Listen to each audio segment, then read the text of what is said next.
Welcome back to the HoodCast. The opinions expressed on the HoodCast are those of the guests and the host. They reflect no inference or agreement by Hood Tech Productions or Hood Tech Productions LLC or HoodCast LLC. The information presented on the HoodCast is not intended to offend any race, creed, religion, sexual orientation, or nation of origin. Please listen at your own discretion. It is now time. It's time. Get ready. Let's do it. What's good? What it do, Willie Biggs? I think that it is time for the show, bro. All right, it's the HoodCast theme song. It's about time we gave y'all a new one. So G-Mac got us in the booth. Let's go. Hey man, we back. It's the show from the past. So get your drink and grab a seat because we're here. And if I didn't before, let me make it clear. We on Instagram and Facebook, turn us loud up in your ear. We're shining brighter than a hanging crystal chandelier. Hanging from the roof, shenanigans funny as hell, you know man, we the truth. Without further ado, I hit the boards and grab the mic. We get online a little early so we can get our sound right. And then we go off and show off when we do our thing. We spit the truth to the world. I hope you understand our slang. I am the host who they call G-Mac the boss. Trying to make up for the lost time in the few years that we lost. We play that 5S music, it's the same thing all the time. My passion is so dapper, you can tell it in this rhyme.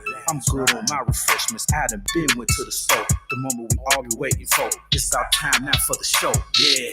All right, let's go. It's HoodCast. You know what it is, your favorite show, twice a week. www.hoodcast.podomatic.com, hoodtechproductions.com. G-Mac, don't tell them what it is, bro. The show that's in the present, but it's from the past. They say the HoodCast boys are one hell of a cast. It's the show that say that makes your stomach weaker. Instagram and Facebook twice a week. The show that's in the present, but it's from the past. They say the HoodCast boys are one hell of a cast. It's the show that say that makes your stomach weaker.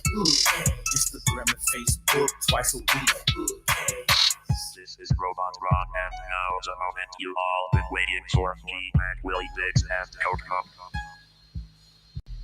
What's up, world? What's up? Welcome back to another edition of Hood Tech Presents the HoodCast. www.hoodtechproductions.com, baby. This is HoodCast 313. And hold up. Oh, my screen black, and I am here because my name is G-Mac, baby. Along with my co-host, this is Willie Biggs. What's going on, people? How y'all feeling tonight? Oh, guess who's back? Jen E. The Empress of Intellect has arrived. Hello, Empress. We'll soon Jen have to tackle nobody. Say something. Sound check. You extra low tonight. Yeah. Super low. Why you so low? Super low. Jen, you have to tackle nobody at work? You was able to get here on time tonight? You did? It's been, yeah, I did earlier, but it was nothing like it was last week. We had a fire. Oh no! I hope everybody. Nobody got hurt, right? Nobody got hurt. Somebody got hurt. You can't say. Never mind. Okay, never mind. Okay, well. For those that don't know, Jen actually has a real job outside of here. She's a professional master's in education and nursing, and she's a healthcare professional. So occasionally she has serious life-threatening shit to take care of before she come on the HoodCast. And we appreciate her taking her time to be with us two maniacs. Because being that she does do life-saving work. I did see the last. Yeah, I did miss the last shows. Yes. It's okay. It was not. Okay. It was. It's okay. It's okay. We know, Jen. When you aren't here, we know it's because you are doing something that's helping someone else. That's a little bit more important than coming on here and listen to us cuss and tell dick jokes. Yep. Damn. That being said, let's get on to our new dick jokes. Mama. Yeah.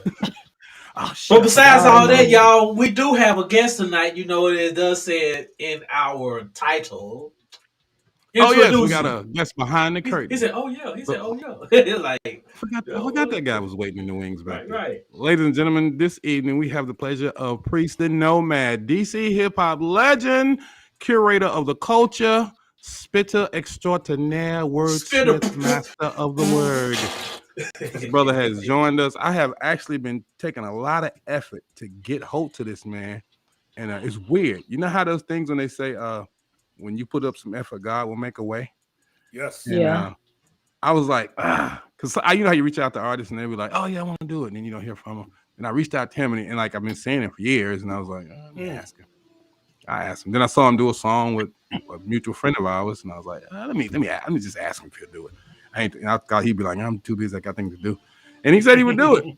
And then the weird part is like, how homecoming weekend, I'm in a bar and he walked right by me. I was like, yo, Absolutely. can't wait to have you on the show next week. He looked at me like, what the fuck are you? I was like, HoodCast. He's like, oh, okay, yeah. Yeah, it was just a DM. It was a DM at first, so I didn't see a face. So at first, right. You know. Right now, I got one question for you. Are you and Karis one like first or second cousins? Because y'all clearly share the same voice. Yeah, they do. I hear that a lot. But I do hear.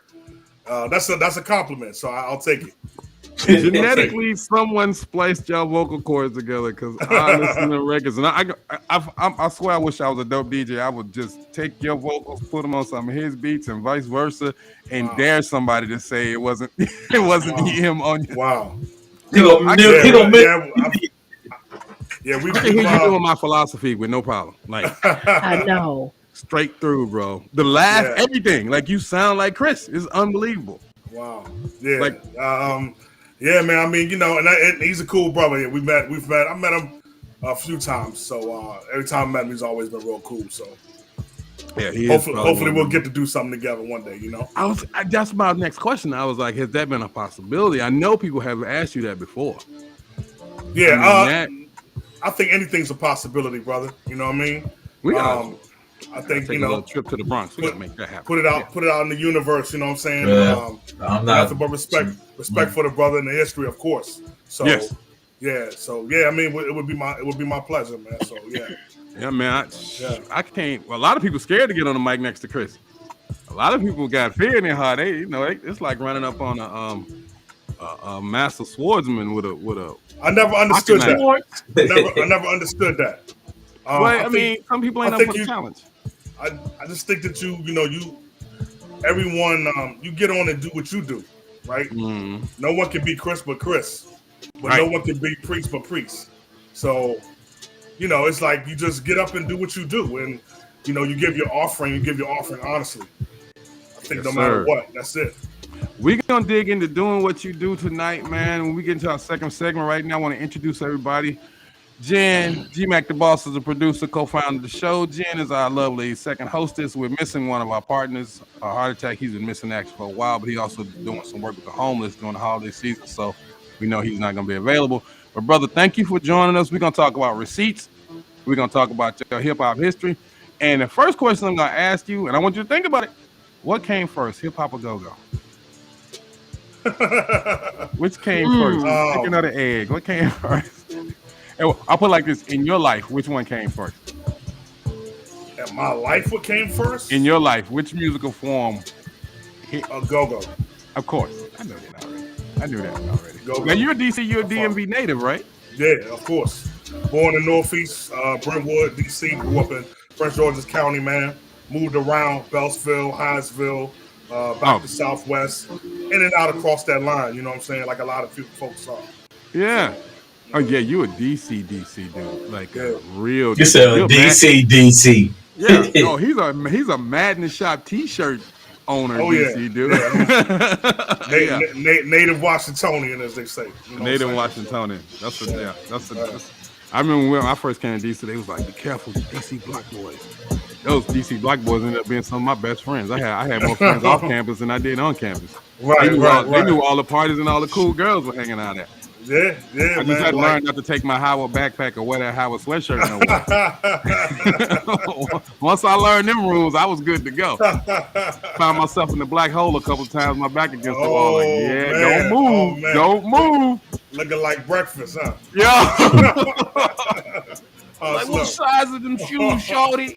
I was like, my size, nigga.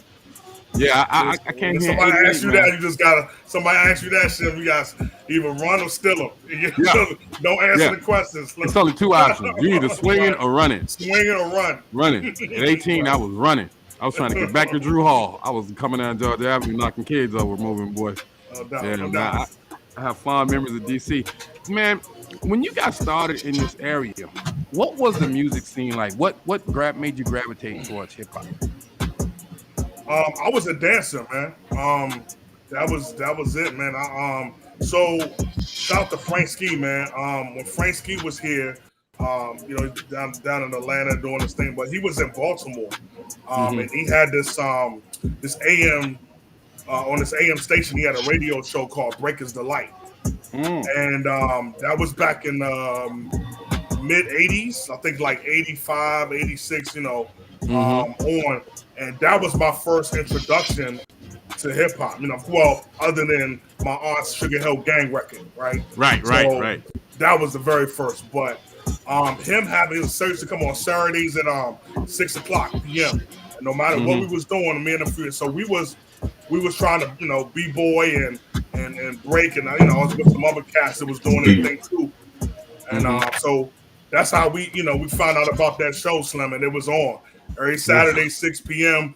We got the cassette tapes, recording the radio shows and all that. But that's how I found out about Cold Crush Brothers and all the UTFO, the Roxannes, all of that stuff, man. So, and this was the mid 80s for you? Yeah. It's been I'm in like middle school, like 13, 12, 13. Going to, so just like 85, 86, 84, 86, yeah. Yeah, that joint woke you. It just opened your eyes. Oh, to like yeah, new man. culture.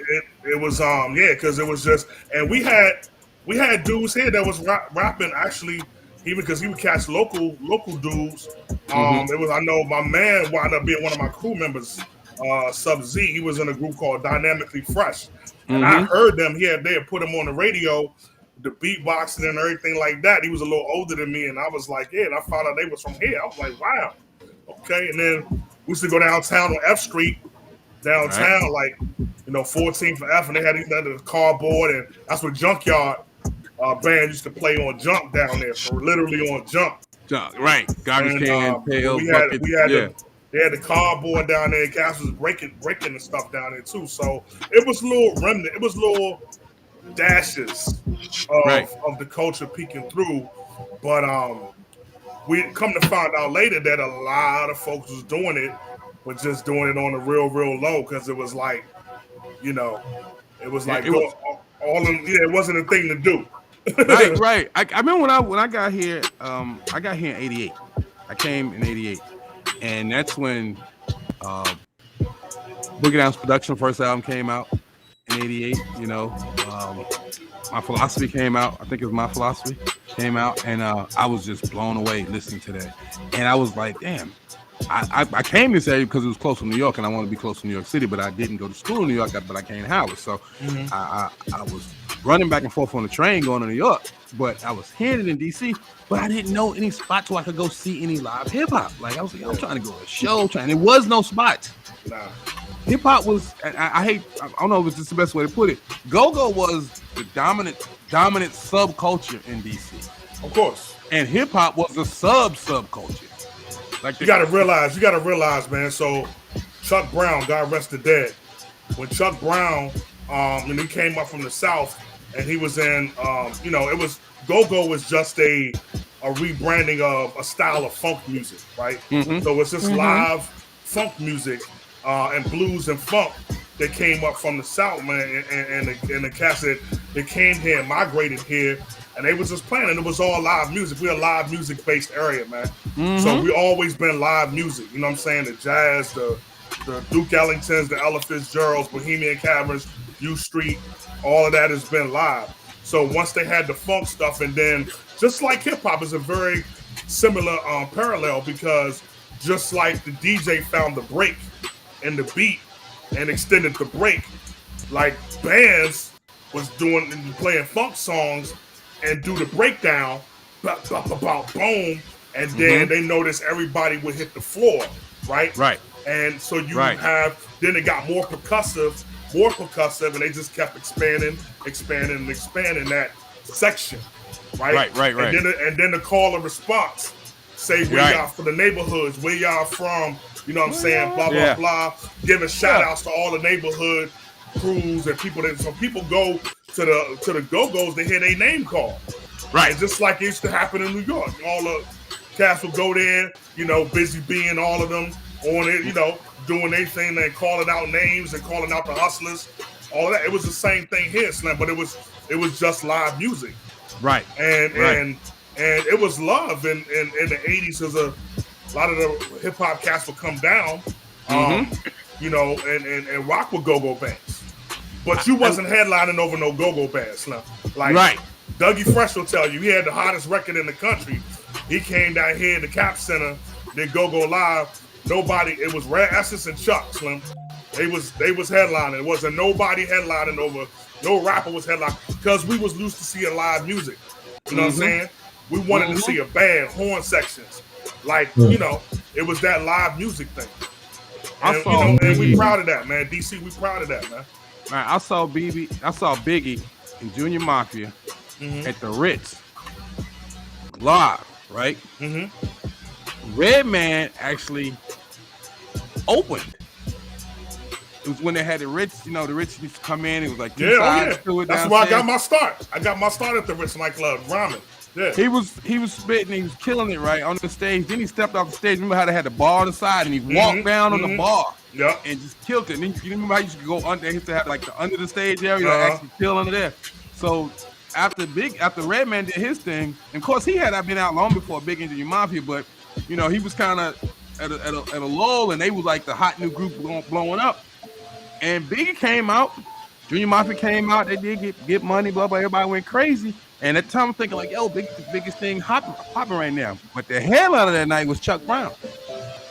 And it was so crazy because Redman was performing, the place was half full. By the time Junior Mafia got on, the place was packed like back to the second bar, but we wasn't against the wall yet.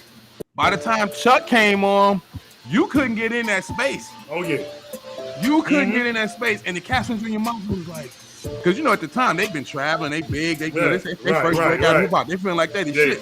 They don't know that really the real shit is this grown man about to come on. Right. Bro, Chuck came in that joint. Rap. Yo. It was a saran wrap. Everybody that thought they had a career, thought they knew how to rock, thought they knew how to perform.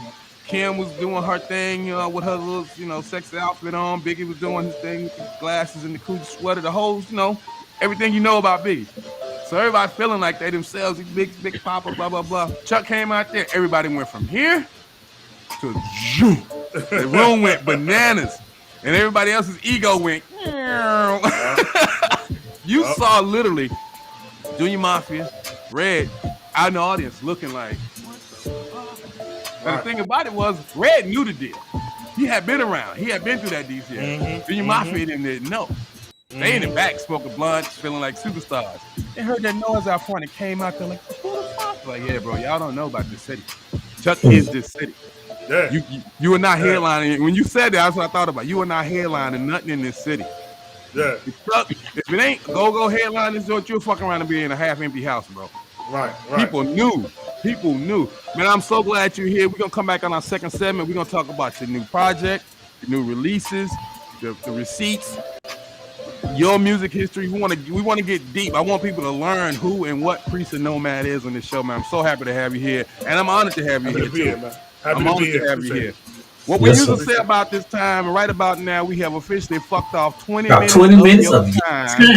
So now we're going to play some music, and when we come right back, we'll be back with more Priest Da Nomad. Thanks for coming in. This is HoodCast 313. Let's go. 313. Oh, I have a little day. Hold on. I got excuse me. I got a lot of shit going on. He always got a lot of music going on. No. We'll be right back, y'all. HoodTech presents the HoodCast. I am the legendary DJ Cool. Woo! What's up for my man Priest Da Nomad? Hey yo, Priest, it's time to remix one of my classics. I said the music ain't loud enough. Pump up the volume. Turn it up, come on. Pump up the volume. I said the music ain't loud enough. Pump up the volume. Louder. Pump up the volume. I said the music ain't loud enough. Pump up the volume. Turn it up, come on. Just a little bit. The music ain't loud enough. Yeah, sound good.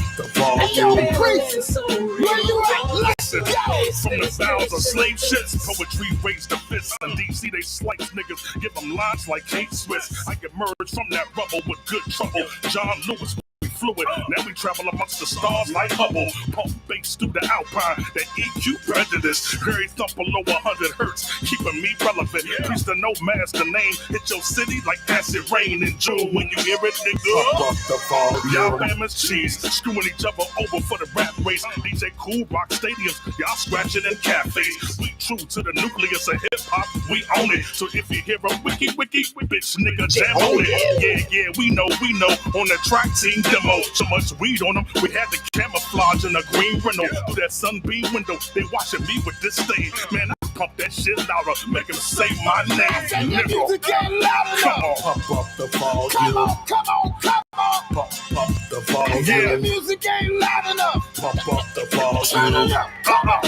DMV, what's The music ain't loud enough. Pump the volume. Pump the volume. Pump up the The volume. music ain't loud enough. Pump the volume. Hands up one time. Yeah, for so many years, see none of y'all promoters was getting with me. Now my composition book, slaying niggas like Mississippi. Now y'all eating crow like Jim. Your whole life spins. That lady singing the shooter, so that hoe can't win. We locked into the game plan. My third eye vision reflect off the sun like some Ray-Bans. Y'all know the culture with safe hands. All state, nah, that's the good hands. We the new brand. Verse classic, etched in your memory like some new brand. Cool where you at?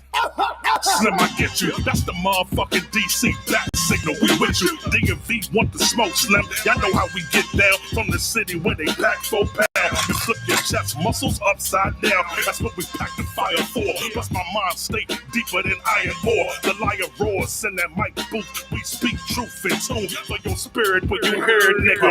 I said the music ain't loud enough. Pump up the volume. Pump up the volume. Pump the I said the volume. music ain't loud enough. Pump up the Turn volume. it up. Come on. You got y'all motherfuckers on I notice. said the music ain't loud enough. Pump the volume. Louder. Priest Da Nomad. I said the music ain't loud Team enough. demo. Pump the Turn it volume. up. Let's go one time. One time for Priest Da Nomad. One time for hip hop. Get your hands in the air if you love hip hop as much as we do. Somebody say ho. Come on. Say ho. Yeah. Say ho. Come on. Somebody scream real loud. Let's go.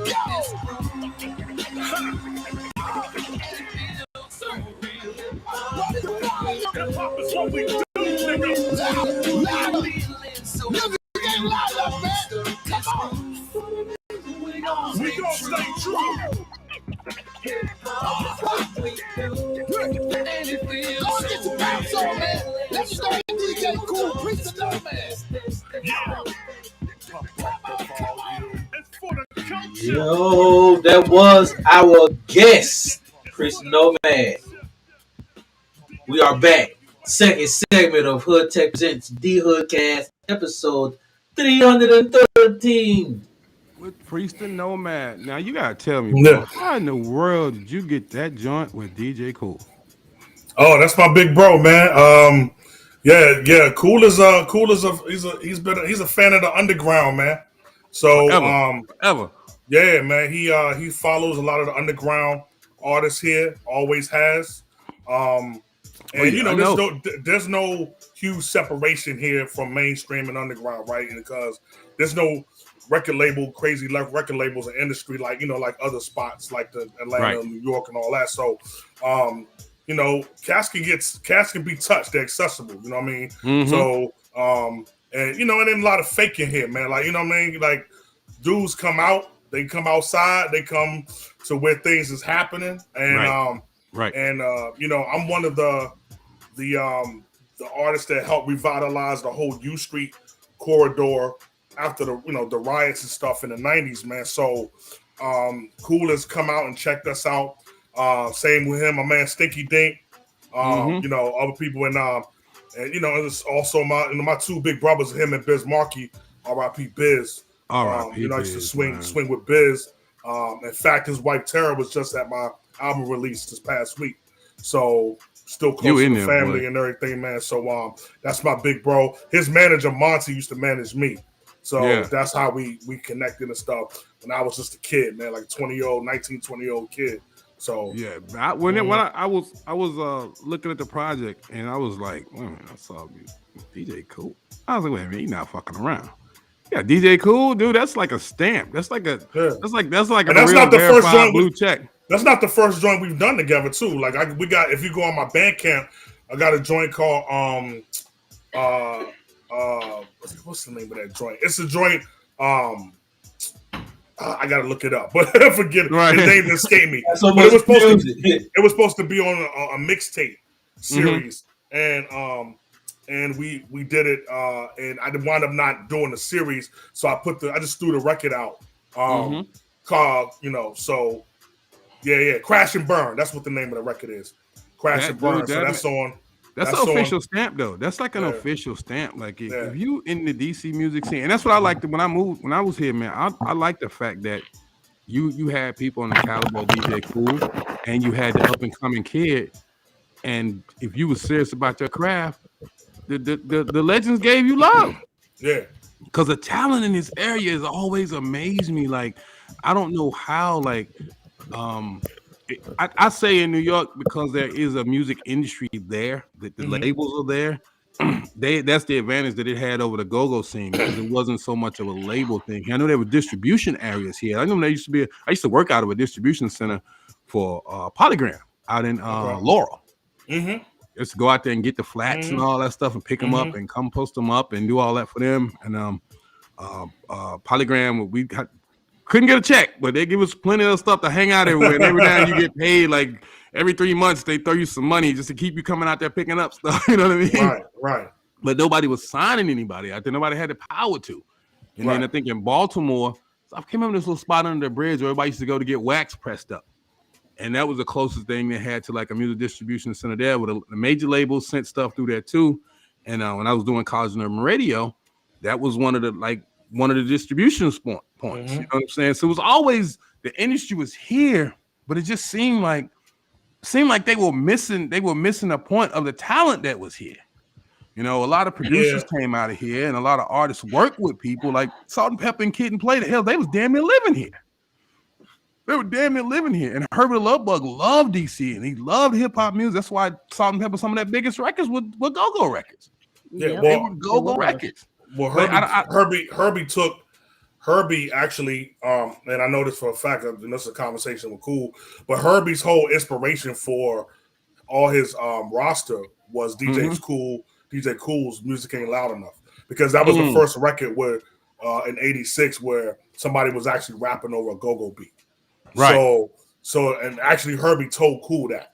So really? Yeah. His whole inspiration for his whole roster, Kid and Play, Salt and Pepper, all of them doing stuff to go-go was DJ Cool. That's dope. Because I mean, absolutely. Herbie stood out in the New York music scene because he was doing something other than standard New York hip hop, and it had a weird mainstream appeal because they were not gangster, they were not street. They appealed to the college. Their moms and dads liked them, kids liked them, grandma liked them. Herbie really knew how to kind of weave that vein where his artists could stand right next to a Run DMC or a Houdini and all of them and stand on their own with their own sound. But I was explaining to my son, because I was telling my son I was interviewing you tonight, and I was like, yeah, this kid is like a nice mesh between DC and New York hip hop. I say he sounds like KRS-One, but has a DC slang and a tone to his voice. Right, and my son was like, how does that work? And he was like, what came first? That's why I asked you the question. What came first, hip hop or go-go? And I was like, they were two children that were kind of like growing at the same time. Like literally twins, because I think Chuck and his band was in the early 70s. So you're talking like 73 for hip hop, right? With Van Bada and the Black Spades and all of them. And then so you talking, that on that end, and then you had the funk bands that were actually wound up doing, experimenting with call and response and the breakdowns and stuff that became go-go around that time as well. So, dude, if you're watching this show right now, you in the sound of our voice, y'all are getting some go-go hip hop history. And I rest in peace to Chucky Thompson. I once heard someone say that Chucky Thompson was the one that helped really merge the New York and DC music scene, not just go or hip hop, just music. Period. Because I know Yeah, when he was absolutely. Him and shout out to Rich Harrison too. right, So him and Rich were really doing some next level things, and like I said, but they all got their start in go too, and it's R&B. Like it's we of course DC has been R&B.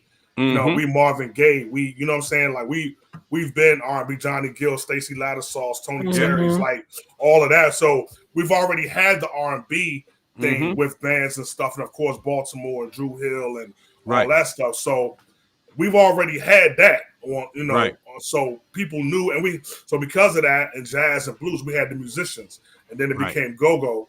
So we just always been a musical town, man. And I think, I'm gonna tell you something, man, just probably something that y'all probably haven't really thought about. I got a documentary happening, and we deal with this topic on our documentary because there's been a lack of infrastructure, certain things that have missed us here in this area, man. And in the 80s, it was real cool between New York and DC. It was a lot of love back and forth and everything like that. But on some street shit. Yeah, I remember when it was when Rayful Edmond got locked up, Slim, and there was a lot of open real estate, and a lot of New York dudes was coming down here, Alpo and Kevin Childs and all those dudes was coming down here. And they was like, trying to get real estate when a lot of DC, dudes was doing it. So everybody was scrambling for that space. A lot of New York dudes started getting murdered. There was murders back and forth, but there was this animosity that happened from that time. And this is around this 90. Ray got locked up in 90. So this is like that 91 to 95, 6. That there was this thing where New York, because of the street shit, and a lot of New York dudes, street dudes, was with the labels or with DJs or with producers, you know what I'm saying? So there was a lot of connection in the industry to the streets, of course. Right. And then so New York dudes wasn't messing with a lot of stuff that was coming from here. In fact, my man DJ CeeLo, Funk Regulator CeeLo, I know CeeLo, who was on PGC at the time, when Nonchalance record broke, when 5 o'clock in the morning broke, there was a lot of New York DJs that wouldn't play that record, Slim. You know what I'm saying? And it was like you get the Question Mark Asylums and other things cast that had the potential to break. That got kind of like pushed off to the side. And I'm at the time I'm rocking with a lot of Howard cats that were from New York. And I'm from here, and then they was giving love. They was like, man, we ain't never heard no DC dude rhyme like you, Slim. So they throwing me in the parties in the booth. I'm not a street dude, so I don't know. Meanwhile, on the streets, there's this war happening between a lot of DC and New York dudes. So DC niggas was like, as far as me rhyming, they was like, oh man, you doing that bam ass New York shit. We ain't trying to hear that shit, Slim. Right. Yeah. You know what I'm saying? And they were like, we ain't trying to hear that shit, Slim. We got our shit. And it wasn't just the music, it was the culture that surrounded our way of dressing, our style. Like, you know what I'm saying? And a lot of New York cats came down here and wound up grabbing some of that style. Sadat X mentioned that because he went to Morgan, I think. So Sadat X's girl lived right out down there off 11th Street in the I can't remember those apartments. They're right around the corner from Sutton Plaza Dorm. His girl's apartment was right around the corner. Yeah. So the Mondrian. She lived in the Mondrian apartment. Yeah.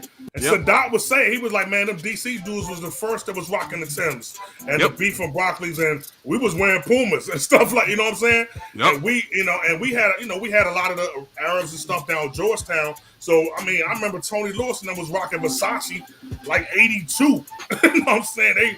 They rocked. So it was just a thing, man. It was a DC versus New York thing in the early 90s, and I think that kind of affected a lot of the talent that was coming from this area. Yeah, man. Because New York was still a mecca. If your joint, you had a record, and that wasn't getting played up New York, Slim, it wasn't going nowhere.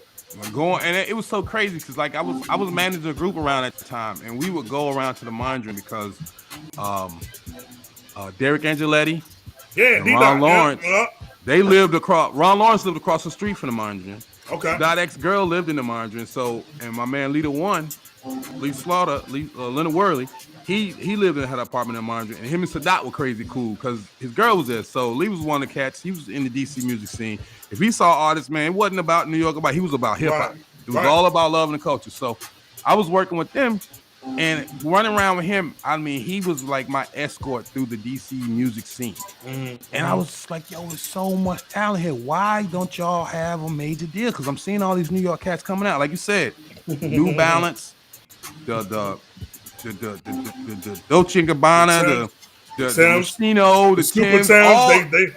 They called them 40 Belows up there. 40 Belows. We called them Super Tims down here. And we was rocking them Jones in the 80s.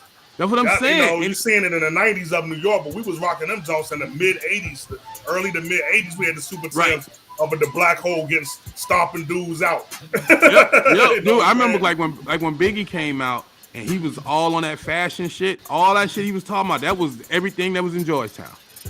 Everything that was in Georgetown used to be dude. You could go down to Georgetown, it'd be like a celebrity fashion show of the hood.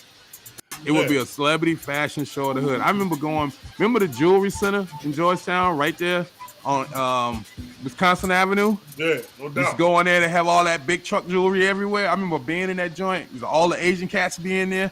I remember being in there one time, and I was paying down on my little name ring. I had a little Gucci bracelet. I had a little bullshit movie theater job. I'm trying to pay so I could look fresh for the weekend. And I'm trying to pay my little money.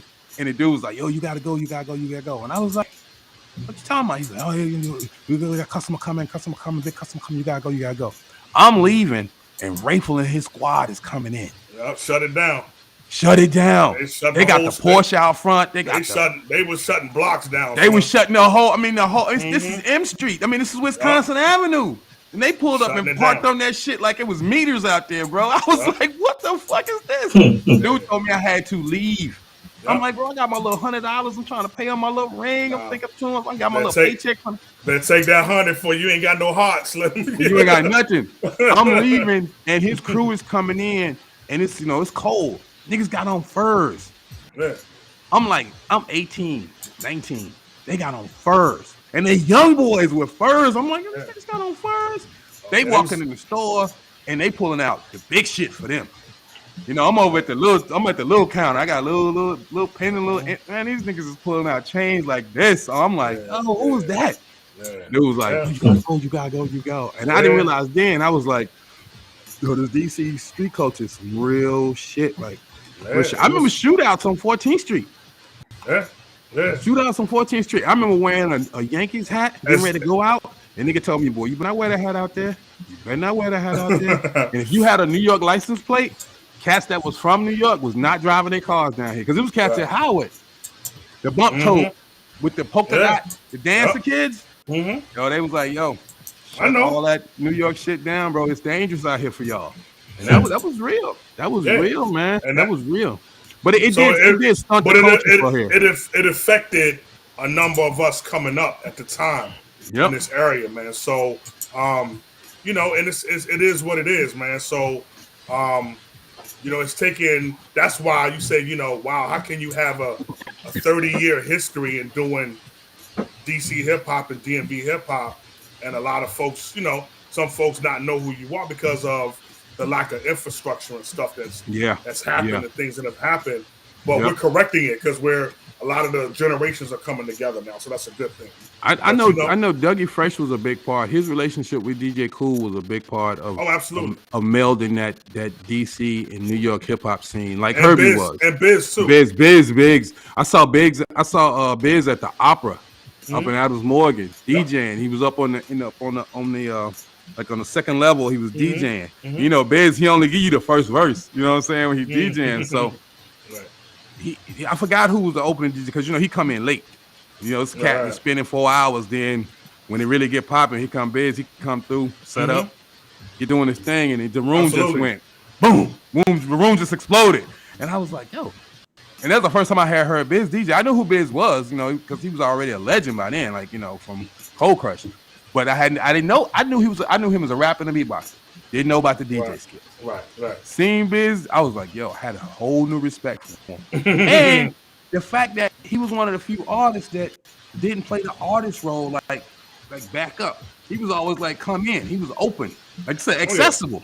Yeah. And I think that was not just a testament to him, but the testament of how the DC music culture was. It wasn't no gated, shielded.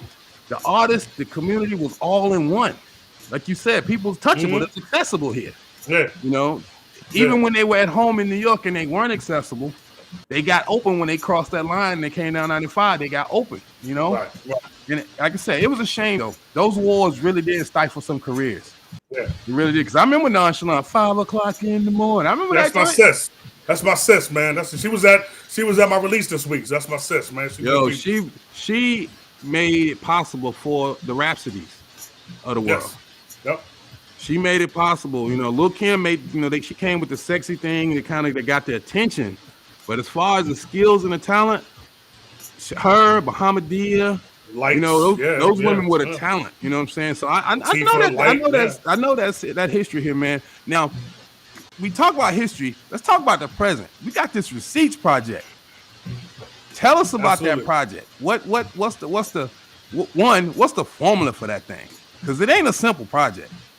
It's EP, but it's some technical things going on in there. There's some wordplay going on in there, man. What was the impetus for that? What brought you to this? Because like I understand the concept of receipts. I'm gonna show you where I've been and what I've been doing. I got receipts to show you my history here. What brought that out of you, man? Well, this year I'm celebrating 30 years of DC hip hop and DMV hip hop. Like I said, I got my start in '92. I mean, actually performing on the scene, even though I was doing stuff in high school and all that. But actually being out performing, so in the clubs, and multiple generations. I'm one of the few cats that have gone through multiple generations and multiple scenes of generations. You know what I'm saying? Knowing a lot of street cats, but also knowing me being a part of the whole U Street art scene, that corridor, and just a lot, just a lot of folks, man. So we got the documentary happening and everything, but I was like, it's time to look at the books and do an audit, man, of where we've been, where we at as far as a people in the community. I wanted to, and as far as my story in that, and there's a lot of youngins who are just now finding out the history of. They thought it started with Wale.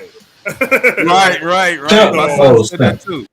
So my son said that too. He was like, "So was he before or after Wale?" I was like, "Both." Right. I was like, "He was both. He was before and after Wale." And we have to, and it's like when youngins don't know, I don't blame them. I blame us, right? Because it's our responsibility to teach and show them, but not judgmental, like embracing what they do, embracing all of that type of stuff, but also saying with the youngins now, man, I don't even say who I am, and I just get up and get busy.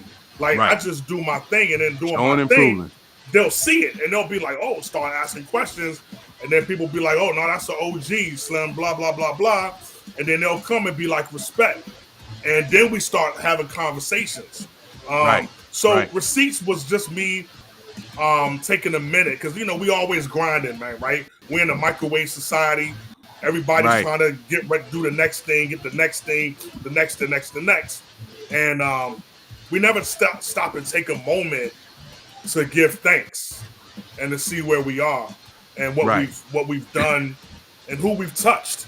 Right. So for me, Receipts is just an audit of the culture here, my story. And just giving you an insider look. If you've never heard of me, giving you an insider look of what DC hip hop has been and is, and and from my lens. And I'm sorry, cut you off. Go ahead, keep it. Sorry. No, I'm just saying. So that was it. As far as the musical soundscape of that, I'm a music lover. Period, and I just love unapologetically Black soul music. So. I'm a jazz, I'm hip hop, I'm R&B, soul, house music.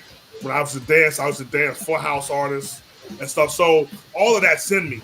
So as you see, if you hear any one of my projects, and I'm a Gemini, so I got them different moods and you know what you're gonna get.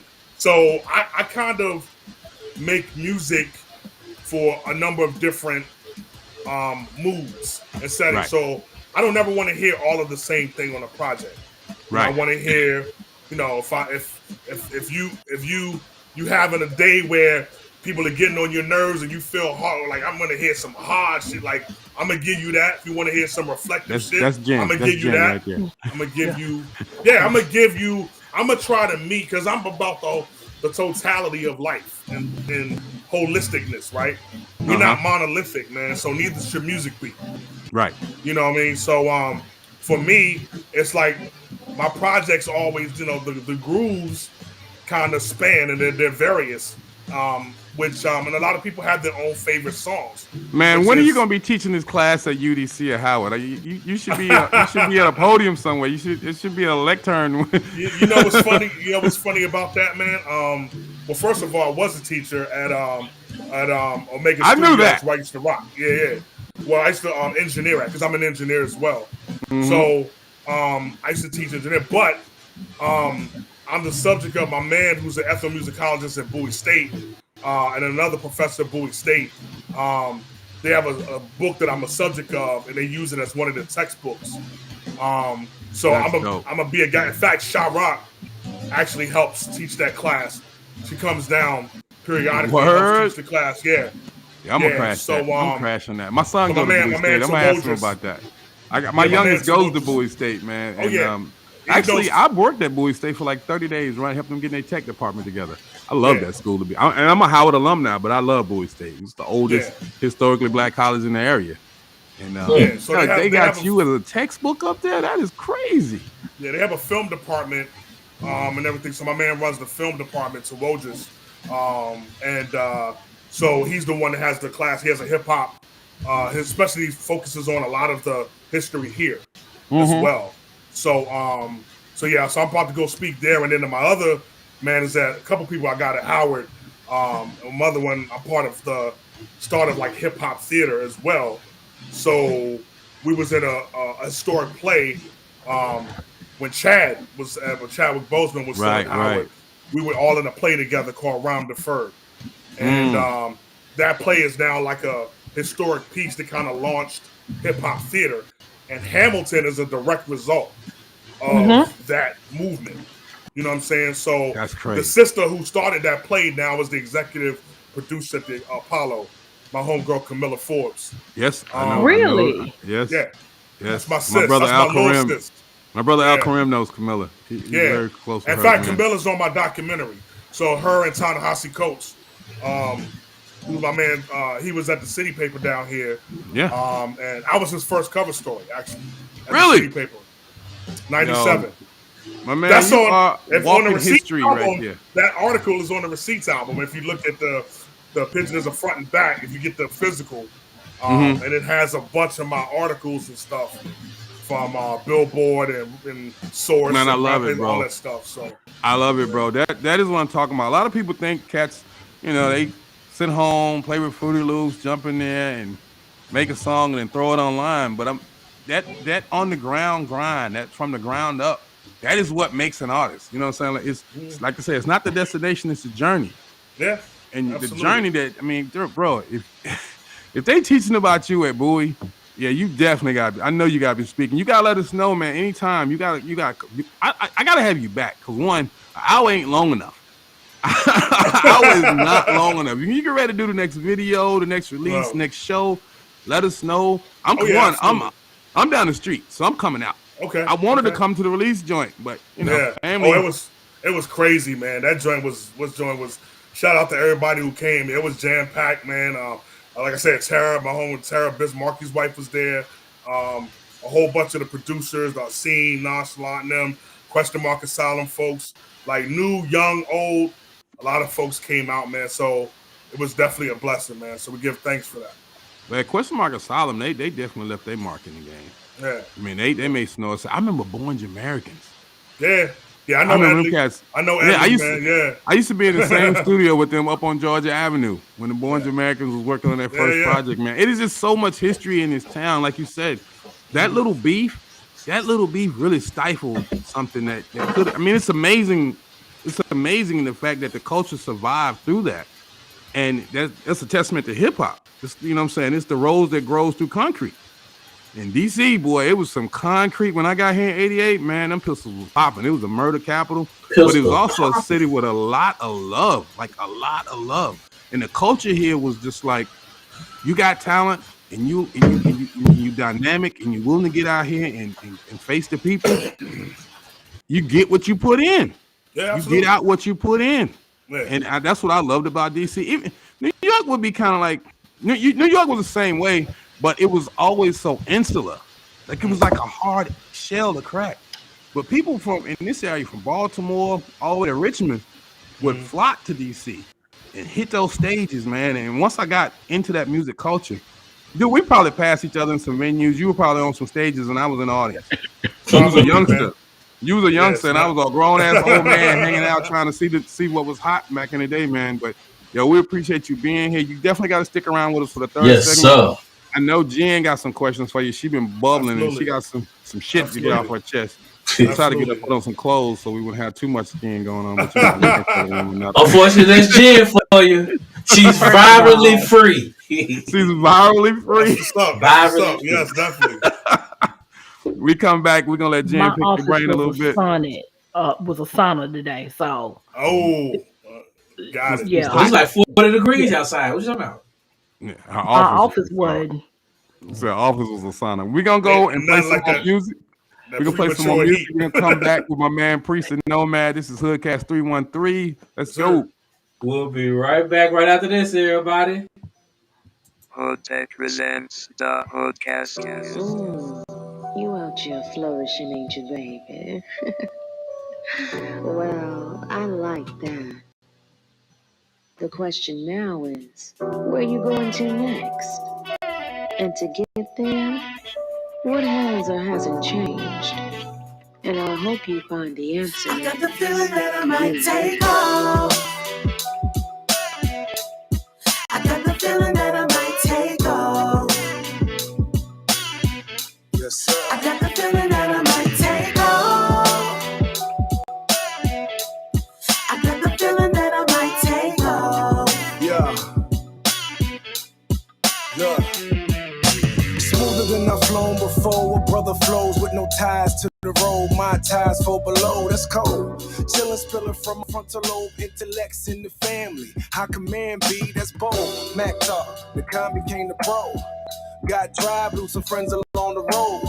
Now I'm prepared if I feel it in the air. Said I'll leave them in the wind for whatever comes to blow. So, still the boss gonna walk that walk. Lips sealed, so I caught that talk. You know, bruh, I got a river battle watching y'all ping pong. Back and forth like a League song. Upstream I'm flowing, on G I'm gone. Left the city with a ditty bop. Abs with a biddies out. Philly watch a giddy gap. For the bag, run force with a Jenny gat. Tired of them penny stacks, now we on that, give me that. I've been at it too long. Before transparency in songs, I'm going ghost. Now I toast to what it is, and might as well make it look chill. Don't you know I got a luxury walk with luxury talk? I'm thinking, fluffing a scarf or dusting you off. We drinking something that's dark like nothing's tomorrow. Harmonies in discussion, no percussions involved. Cause baby, realize that these real lies keep us stressing. Real lies gotta heal laws, that's the blessing. Shoot the messenger, but never kill the message. And I promise both is chilling in my essence. I'm that nigga. You got a luxury walk. Know what it is about wherever you are. But wherever you ain't, don't let them talk. It's whatever they think. Cause whatever you thought, it's only all up till that love gets lost. So whatever you do, when they all go, you gon' still be you.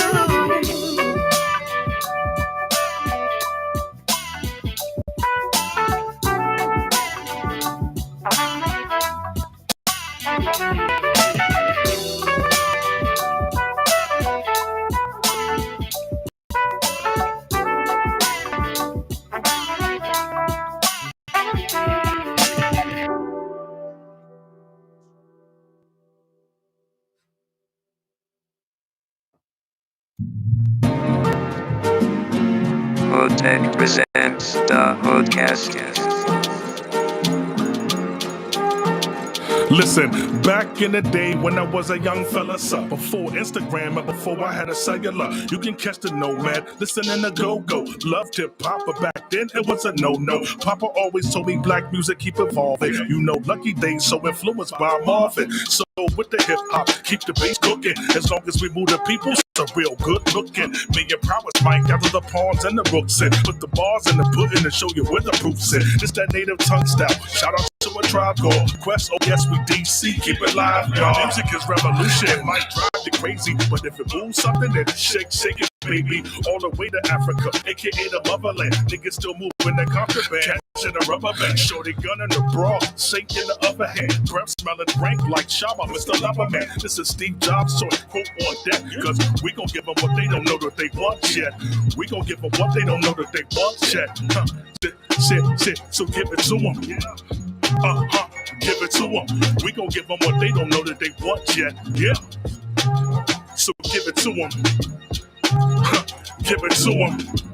Yeah, Priest, give it to them. We gon' give them what they don't know that they want yet. Yeah. Word to the sunrise, rather less contagious. Another page written for ages. Alert the mages, cause there's magic in the air. For every treble, there's a bass and a snare. So prepare for the top, I could catch a flight of stairs. No luggage, emotions never come with a budget. I'm happy as can be, and get catches up fatigue, cause it doesn't make the cut. When it's a race from the scene, we disgraceful supreme curators. When we create the dream, we integrate. Catch the bait, we incinerate, and we flavor with the flavors. I'm a lifesaver. Some make it stop at the earth, they grab a lifesaver. It's an emergency when I lay with mic pages. So take a knee while we iterate. The night raiders, they infiltrate when we innovate. While we ride with the figure eight like ice skaters. All these tribes is hot butter, they just microwaved it. My city undiscovered, but we validated. Often favored by the school of monarchs rule, who also lead the fame and the good intentions, honorable mentions. We carry on traditions like premonitions, and we gon' give them what they don't know what they want yet.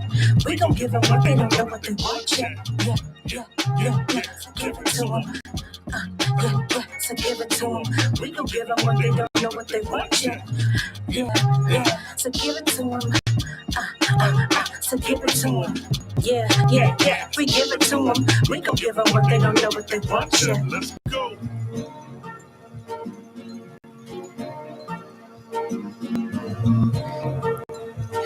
We gon' keep them bumping for life.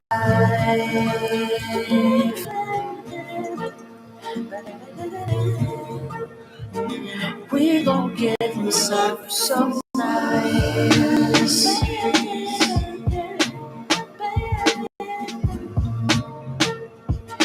We gon' keep them coming for life.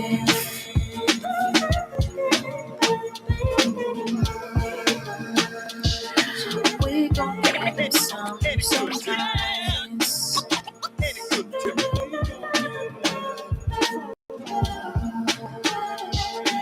We gon' keep them bumping for life.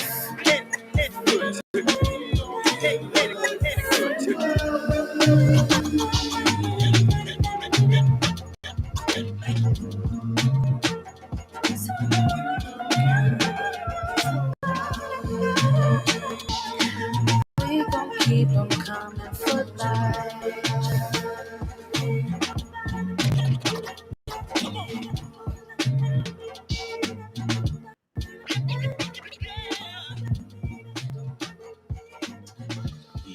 Yo, we are coming back. We are back. Third and final segment of Hood Tech presents the HoodCast, episode 313. Before we continue, I must say, as I always do, if you would like your music showcased and played on Hood Tech presents the HoodCast, please do not hesitate to send us your original MP3s, to the HoodCast at gmail.com, and we will gladly put it on. Okay, now we're back with our interview. Priest Da Nomad, DC legend. Yes, sir. Thank you Yes. for joining us, man. What's It up? has been a unique pleasure to have you here. Jen, I know you've been over there cooking up and boiling to give us some questions. Now that you're out of that hot, sweaty office, what you got for us? I read an article about you years ago, and this is something that I can appreciate. Okay. And you were going to perform at the mall, and legendary Quincy Jones handed you a rap written by two individuals. One of them is no longer with us. And he respected the game so much to where when he laid eyes on this particular rap, he told Quincy Jones no. He told and Quincy Jones no. And I respect that so much I'm because just coming out you of the actually, closet right now. yeah, My Oh whole shit. career has been done ever since then. No. Oh shit. but you know what? Do you know how many people would have bit that apple though? Regardless of how No. bad it was. Yeah. Maybe a lot of. Tell us, how did that go? How did you tell Quincy Jones no? Um, Why did you tell Quincy Jones no? Was it Look who just wrote it. no? Was it hell no? Let I me think let it me was pause here. hell Let me Hold on, no. pause. go ahead, Jay. Go ahead, Jay. What? Let me pause because here was the description that the Washington Post gave that came out of his mouth. It was so bad. It was like seeing rap in a commercial on TV for the first time. Oh shit! It was one of those McDonald commercial type of rhymes. it was horrible. And It was Quincy horrible. Jones gave you this? Yeah, I mean, yeah. So let me put it in context, man. So it was him. It was a joint venture with him and Steven Spielberg, Mm-hmm. and I think they got hit up, and I think it was a Rush thing. They got hit up because if you notice, they've never shown that ever.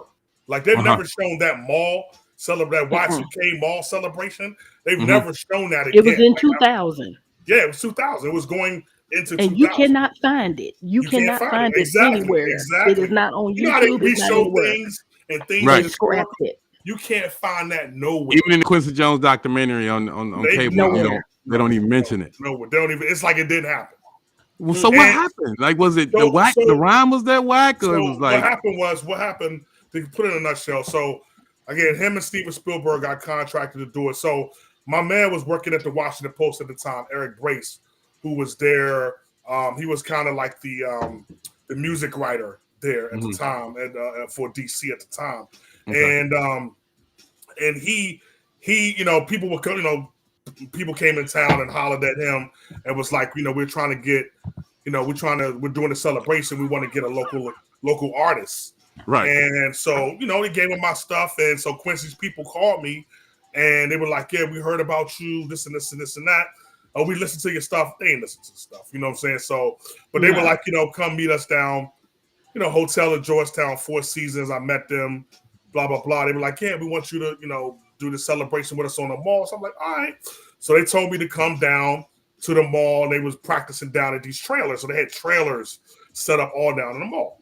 So I was like, all right. I worked at B. Smith's at the time, R.I.P. Barbara Smith, rest in peace. And I worked at B. Smith's in Union Station at the time. So I got off a shift, caught a cab down to the mall. Wasn't no Uber, so caught a cab down to the mall. Went to the trailers. I see Steven Spielberg right outside the trailer on the phone, and he looks at me. He's like, "Oh, are you Priest?" I'm like, "Yeah." Steven Spielberg knows my name. I was like, "Oh." Yeah, he's like, "Yeah, I'm Priest." He was like, "Yeah, Q and I'll wait for you inside the trailer." So I go in the trailer, and it's weird. It's like I know it's weird.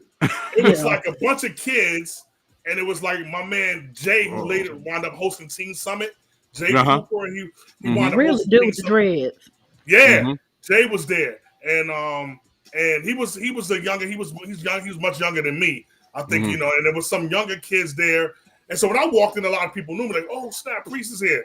Blah blah blah. So it's like, all right. They were like, such and such, and Quincy came out and met me. He's like, yeah, he said, man, you came in the right time. We have a special part for you. All of this. I'm like, oh, okay, wow. So they're sitting in there, they're singing like a choir, some stuff, and I'm just like, this is weird.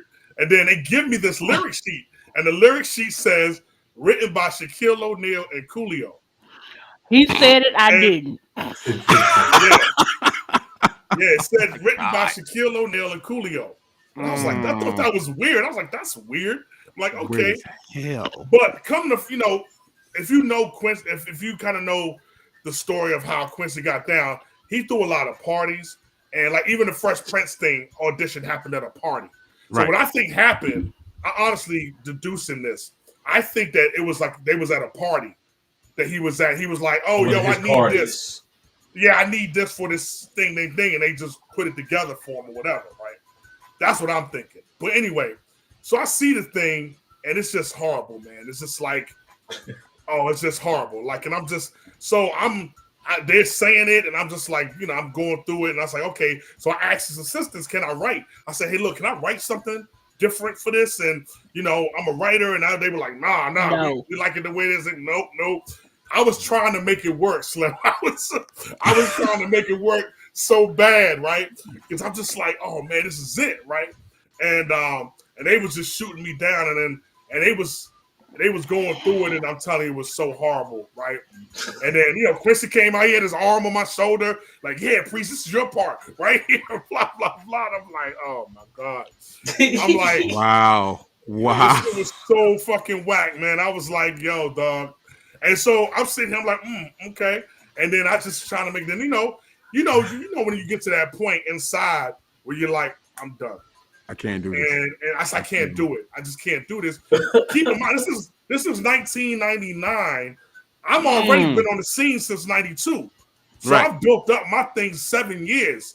I've been doing ain't finna ruin it with a whack ass rhyme. No matter who wrote that shit. I've been in a lot of stuff, man. So I'm like, look, man, and I'm about to move to Atlanta, right? So I'm just like, man, I'm just like, so that brand, boy. I said, look, so I told his assistants, I said, look, I can't do this. Because he went to the other room. I said, I can't do this. She was like, what do you mean you can't do this? I said, yo, I said what I said. I said, this shit is whack. I was like, no, this shit is whack. I said, I can't do it. So it was a big commotion. Oh, you ungrateful. It was like, I said, look, Slim, you ain't got to go there, right? So Quincy hears the commotion, and he comes back out, and he's like, hey, what's going on? I said, look. So I'm like, Mr. Jones, I said, look, first of all, I just want to say respect for everything you've done for black music. I'm trying to soften the blow, all this other stuff. But I said, look, I tried to work something else out with this and everything. I said, but I can't do this. I said, like, if I did this, it would destroy everything I've built the last 7 years of my career. I said, this is not me. I said, I represent real hip hop and real MCing. I said, I can't do this. And I said, spit another motherfucker. I said, I hope that if I see you in the future, there's know how I feel is or whatever. And I said, I know you rebelled against stuff yourself. And I'm like, look, try to sugarcoat the joint, right? And he's like, okay. He took his glasses off. He said, all right, young brother, I hear you. It's like, I feel you. I respect that. And he was like, I appreciate your time. He was like, go ahead and, He's a kick rock. Leave now, right? Basically, get the fuck out my fucking shit. And he was, he was real cool about it. But I walked out, man, and Steven Spielberg's still on the phone, Slim. He's like, yeah, you good? You like, yeah, I'm good. I'm getting the fuck out of here. Yeah, I'm good, bro. Good and done. Oh my god, you know how many rappers would have went up there and said that? And then I had to catch a cab back to B. Smith's and do a second shift. I was so pissed, dog. But my man Eric Bracey called me like, yo, what happened? I told him. He was like, what? He said, man, I thought they was gonna let you. I said, yeah. He said, man, fuck them. So DC, right there. I was like, yeah, B. I said, E, I hear you, dog. I said, E, I hear you, dog. But dang, bro. I'm like, dude, you are the quintessential DC artist because I remember working with Lee. G-Mac knows Lee. And he would be like that, like so adamant, and so dedicated to hip hop and to their art and basically to their brand. Like, cause back then, what you said is what you wrote, and what you said was you. It wasn't somebody writing your rhyme for you was not really acceptable anyway. Yeah, right. And I mean, people did it, and we know that all the way back to Sugar Hill Gang. The lead rhyme on there was written for somebody. He even said the other guy's name in the rhyme when he said it. So we know that his going back in history. Right. But the word biter was like calling somebody a punk. Mm-hmm. Somebody called you a biter. That was like being in the street being called a snitch.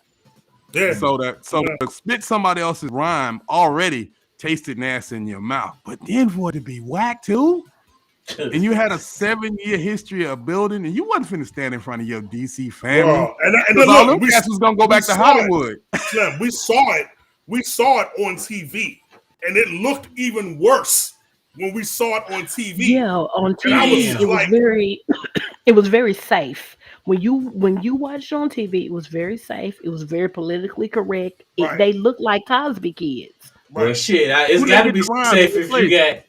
you got these heavy hitters behind the scenes and shit. And I was Shit, like, hell I yeah, was it's gonna be like, safe. Optimum word. I was like, I'm so glad that I didn't do that joint, man. And And I remember seeing it, but you'll never see it again. If you Yeah. watched Okay. it on TV, that was Yeah. it. Okay, I I'm will saying, just my let you man, Who did they know get the the rhyme one. in your place? Did they get somebody to come and I don't fill know. in and somebody else spit They that? You know erased what's that funny? from It's funny. This history. youngin that was a youngin back then. He now in his 30s now. He reached out to me like a few years ago. Was like, "Yo, man, I was one of the kids that was there, and I did it." He wound up doing it because he wound up getting like 2 G's. They paid people real good to do it. He's like, "Man, He's like, "Man, I was a little All he kid. got was $2,000. He was like, "Yeah." I He was like, mean, "Man, I needed that money. I Yeah, needed you that get money." fucking So I money. had Hey, to what do it. I was said, it? "Okay." 99. But 99. But when I walked Yep. out of that joint, he said when I walked out of there, he said Jay walked out too. I didn't know that. He said Jay walked out too, was like, "Yeah, man, I can't do it." So I thought he did because I didn't remember seeing him either. So Right. come to find out, he said when you did that, like everybody was so blown, and the youngest was like, "Oh, that shit is gangster." Right. And Your respect one of went the up. other youngest left too, and he was, but the one who did it, he said, "Look, man," he said, I had to do it, man." He said, "But I respect you so much, man, for doing that," and blah blah blah. I said, "Yeah, I probably took an L for that, but at the end of the day, my goal in this was never to be like a famous person or nothing. I just wanted to do good music for the people and live off of it. Right. That's it. Like I never wanted fame anyway. My thing is just doing real honest music and leaving a legacy of impacting the world through You're good doing music. that. You're doing You know that. what I'm saying? And So- sometimes it's best to know what not to do. Yeah. Because this, I haven't been at labels and been in and out of labels. I can tell you, it's some cats that have sacrificed their integrity in way worse ways. In way worse ways. Oh, you know, yeah. you hear the Oh, yeah, I know. conspiracy theories and you hear all this, but I'm gonna tell you something. Behind them closed doors, man, King, boy, giving up a lot. Giving up a Yeah. lot. They give up a lot. They give up a lot. I'm gonna leave it at that. They give up a Yup. lot, and a lot of times it ain't no real return on that investment. Nope. It ain't no real. And it's usually the guys that stand up, that have those careers that last. Those are the guys that don't compromise a lot. Yeah. Yeah. You know, Yeah. and it's so funny though, because you will see the ones that they get the spotlight, they be on TV, like I said, all in the video, all on the radio. You know what I'm saying? All on the Ooh, song. that was shady. You know what I'm saying? That's William Bigums for you. Some of them cats, you know what I'm saying, they sacrifice and force other Come people on over to death row. you know what I'm saying? They force other people to make sacrifices that they normally would make. Right. It's no accident that in the entertainment industry, when you hear those people, some of those people's stories, you hear the backgrounds and the underserved communities that they came from, and you see why they was willing to do the things they did, because the other options they had weren't so good. Were none. Right. So it's kind of you can't judge them, especially like you said, that little young shorty, he got $2,000 in '99. That was a lot of money in '99. That was a grown man paycheck he got right there. Yeah, it was. And he was gonna be on a national stage on TV. He probably thought, hey, I'm gonna do this, and I'm right now I'm standing next to Steven Spielberg and Quincy Jones. I can't go nowhere but up from there. Right. Yo, Right. I ain't gonna ever lie, man. When you told the story now that I think about it, if it went like you said, I probably would have did that shit myself. You know what I'm saying? People, As long as it was like you said, I would have did, yeah.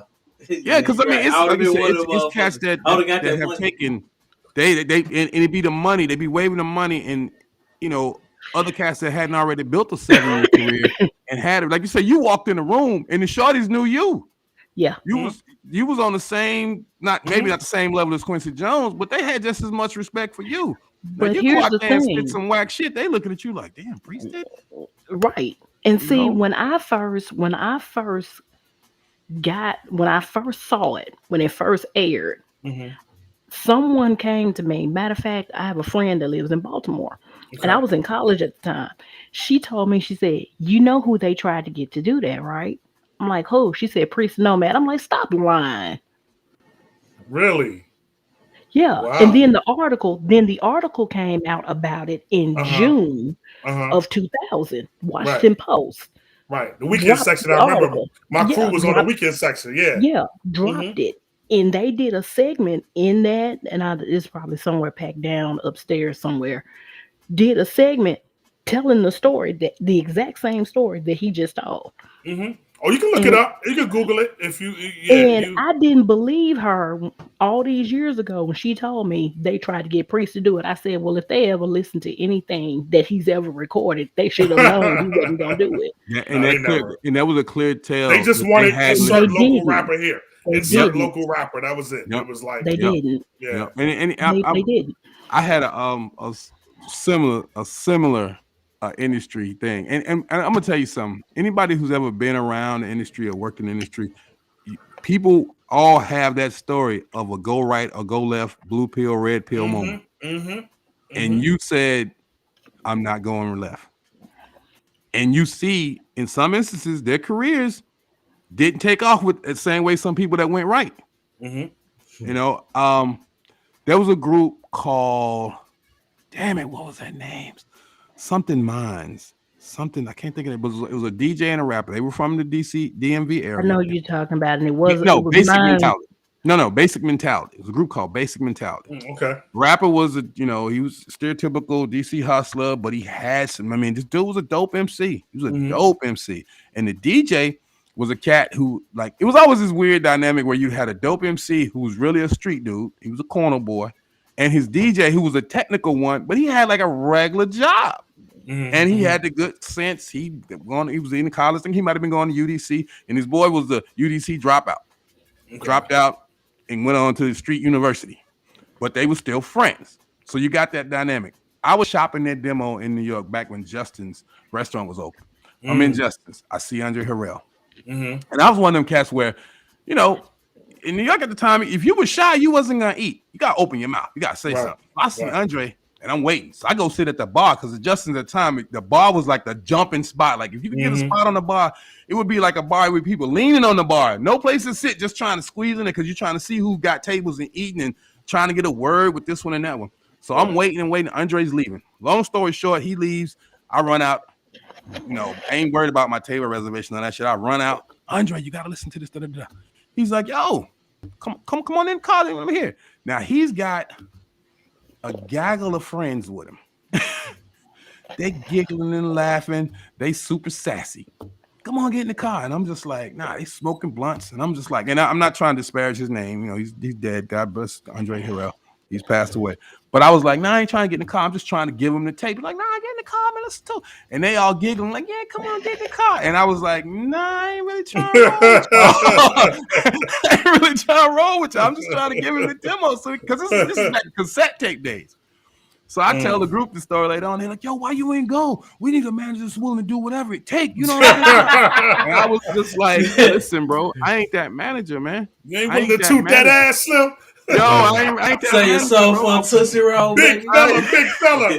Big fella, you ain't willing to toot that. I was like, yo, and I'm talking about, dude, he was on a band so big. They got in the back seat, bro, and I swear it was Andre in the middle, and it was like two people on each side of him. And then it was some mugs like they fell in the back of the car. Cats was on the floor in that joint. But the distance between the front seat and the back seat seemed like a two-seater, four-door, like a limo in that joint. He was in like a big 500 Mercedes, the old joint. When the Mercedes was really big, the 500 was gigantic. The one where the back looks like a couch. It looked like a couch. Straight up, it looked like a living room back there. You know, they got the TVs in the Harris. I mean, it's Andre Harrell. You know what I'm saying? And this is Andre Harrell when Bad Boys exploded. Puffy done brought him over. It's just ridiculous. And I'm trying to hand him a demo. I'm two steps from throwing the demo in the car because I'm not getting in this car. The weed smoke is so thick, I'm choking standing by the car. And they just like, and somebody reaches out for my hand, like, and I was just like, okay, one or two things is gonna happen. I'm finna punch the shit out of you. So I know my demo ain't getting listened to. I'm gonna just ease back and I step back. And that was my red pill, blue pill moment. You should have ninja I had put that some other motherfucker ones in the car. dude, I was like, if I get in this car, my life is gonna change, and I'm not gonna be able to tell people the story. Right. I was like, I'm gonna have a story to tell, but I'm not gonna get that. When I Yeah. told the group, they was like, "Yo, man, we need a manager that's willing to do what it takes." And I looked at them, and I was just like, "Yeah, we're not gonna work together no more, bro." Yeah. And I had like stacks of their demo. They had wax press. You can go do like, what it take. You you can go go do what behind it and take. do what it take. But You know I what ain't I'm saying? doing what it take, bro. Because whatever it take, I end up doing college and urban radio promotions for Atlantic down the road, and I never regretted that moment. The dude was a knucklehead rapper. The other cat, he went on to be an engineer because he was in school for engineering. Right. He went on, had a family and a life. This other cat got caught up in the street shit. You know how that go. And I looked around. And I was like, even if I'd have gave him that demo and you'd have got a deal, because of the quality of life he was living, you would have fucked that up anyway. And then he was one of those cats that would go to the studio. You got a plan, and you get there, and he's blow the whole plan up, not giving it. Fuck it all up. Fuck it all up, not really caring about the effort that it took. And I used to realize that. And I used to be like, yo, why do cats do that? But I worked with another lead. I worked with another DC artist. And Cass he told me straight up, he was like, listen, cats around here, we ain't no bitches. We ain't laying down for them New York niggas. We ain't doing it. And again, this is the wartime. All this other shit is going on. And I'm understanding that. But at the same time, I didn't really understand the animosity between DC and New York, especially among the street versus / music dudes and the connection of the two. So it was like, we want to get, like I said, we want to get on, but we are not compromising to get on. Right. And I used to tell them, I was like, man, y'all got a hard way to go trying to get in this business if you ain't willing to compromise a little bit. But I respected the fact that Cass was not about to bow down or bend over to get in. And I definitely wasn't with that. So, I mean, the story that you got, bro, you're one in a million, but it's unfortunate that some cats, you didn't block your blessing. You really proved that you was a man. You proved that you was a man. Absolutely. And clearly you going on to have a flourishing career. Because a lot of people would say Quincy Jones, it just run at it. Yeah. Head on. You know, and that's if that's what they choose to do. But you know, so I gotta look at this face in the mirror every morning. Yeah, yeah. And I mean, and I was, you know, and I was raised like, I mean, my father was part of the movement, man, militant movement. You know what I'm saying? Like, you know, and I know, you know, I got a strong mother, strong father, you know, and I wasn't raised like that, Slim. You know what I'm saying? Right. And I was raised with independent thought and to think for yourself. I teach my daughters the same thing, and nice. And we just, you know, we strong people, man. We you know, and being from the nation's capital, and post Marion Barry, being here when Marion Barry was here, and what he did for the black middle class. Right. He created the black middle class here. Right. And he doesn't get the respect. True. He doesn't get the respect that he deserves because he empowered so many of our families that we don't take shit. Like we're empowered here, right? So it's like you know, and that's why Prince George's County and Montgomery County, one of the richest counties and stuff in the nation, we're black because of what foundations that he laid, and then everybody moved out the city into the counties and stuff. So well, Marion did and went places people feared going. Oh yeah, because he was about the people. Right. Creating the summer jobs programs. Yep. Making sure that 12 to 17, wasn't it? Yeah, making sure the contracts went to, it was like 1% minority when he got in the office. He made it go to 50%, and it still exists. You a woman minority, you can't do no business in DC without minorities getting part of it. You know what I'm saying? Like Slim. So it did so much and so much more that he's done. That's why they hated him. They hated him because he was about the people. You know what I'm saying? Yeah, he like a lot of unfortunate leaders that get caught up and, you know, started getting, you know, ego. He was a human. He was human. He was human. But it was the 80s. Everything was about excess. Everything was about cocaine and money and like, greed is good. Everybody was doing it. Wasn't like they just set him up, you know. So the thing is that, but that's how they do, you know. So the thing is, so he always be married for life for all of us who really know, because he created black wealth here. You know what I'm saying? And so we don't for real. cower. That's the truth. We don't cower and we don't fold for niggas. And the thing, if you hear, you got to be about what you say you about, Slim, because they pull your car here. Real. No, like, so if you're about the people, you got to be about the people. You need to be in these communities and doing something, or your car gonna get pulled. If you're a hustler, you say you like that, you better be like that. You know what I'm saying? Because your car gonna get pulled. We pull cars here, Slim. You know what I'm saying? So you can't cheat. You can't cheat the people here. That's the thing I love about our area, man. You can't cheat. And so my whole career has been honest music, you know, for the people. Whatever I'm going through, whatever my experiences, I'm gonna be real, and we're gonna do it the right way for the people, man. So because that's what I'm about. I can't fake nothing else. You know what I'm saying? So I couldn't be nothing else if I tried, because I couldn't do it. My crew, my family, nobody would let me be nothing but a stand-up dude. You know what I'm saying? That's real talk. My car to get pulled, Slim. You know what I'm saying? My niggas will check your me. car. Yeah. If you don't have niggas around you that'll check you, Slim, you got the wrong crew. You gotta have people around you that'll check you, man. Like, nigga, you not standing up being a man right now. You being like you on some old bitch shit. Like, you gotta, you know, like, so I'm around people that'll check me, man. And that's what it's about. That's so dope. That's so dope. That is so real. We have had the honor of Priest Da Nomad here on the HoodCast tonight. We ran overtime, but it is well worth it, bro. Thank you so much for being with us. Man, I appreciate y'all having me so much, man. Really. PriestDaNomad.com. Make sure you get online. Follow this brother. Twitter, Instagram, Facebook, all that shit. Google Priest Da Nomad. Go to his website. It's insightful. You're going to get the info. You're going to get the history. You're going to get the new Receipts album. The new Receipts album. Get that new Receipts all joint. Platforms. PriestDaNomad.bandcamp.com. Now, on our show for the last segment, we always have a spot that we call random statements. And that is whatever pops in that dome comes right out your mouth. Don't think about it. Just whatever's in their head, come out. And as our guest, we want you to do the first random statement to close the show tonight. Yep. My statement is, culture brings the industry. Industry don't bring the culture. So culture is always first. So represent the culture and you be ahead of the game always. Amen. That has got to be in our top 10. You got to make sure we get that in the best of the HoodCast. Okay, you just remember it because I'm not gonna look for it.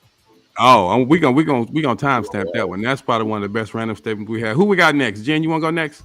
Yep. Yes. If your ship doesn't come in, swim out to it. Amen. Hey. Hey, this is one. I'm gonna pick it back off of that one. I'm gonna pick it back off of one. Go ahead, G-Mac. You gotta know how to swim first. A lot of black people know how to swim, especially black women, because they don't want to get their hair wet. Okay. I always got to throw some salt in the game. You always got to throw some salt in the game. Everything. My random statement for the night is be prepared for whatever. Be prepared for whatever. We can't tell the future, but if you prepare for whatever, you will not be surprised. All right, my people. This has been HoodCast 313. I interview with Priest Da Nomad. Thank you, brother. PriestDaNomad.com. Make sure you check him out. Peace. We are out of here. Appreciate y'all, man. Thank you so much. Thank y'all for coming through. Bro. Let us know. Another HoodCast. We're going to go on our little hiatus for about a week. I don't know. Y'all want to come back? Y'all want to do a Thanksgiving one? Oh, I got an idea. For what? Thanksgiving. The Monday after Thanksgiving. I want to talk about, with pictures, y'all can send them to the HoodCast, Thanksgiving struggle plates. I'm done. I'm so glad I don't have to struggle when it comes to the culinary, because these hands. Thanks for coming, man. Serious. Every year y'all. Struggle plates. We out of here, man. Thanksgiving struggle plates. Priest is gone. We are gone. This has been HoodCast 313. Peace, y'all. Hey, everybody, y'all have a very hood day. HoodTech presents the HoodCast. HoodTech presents the HoodCast. HoodTech presents the HoodCast.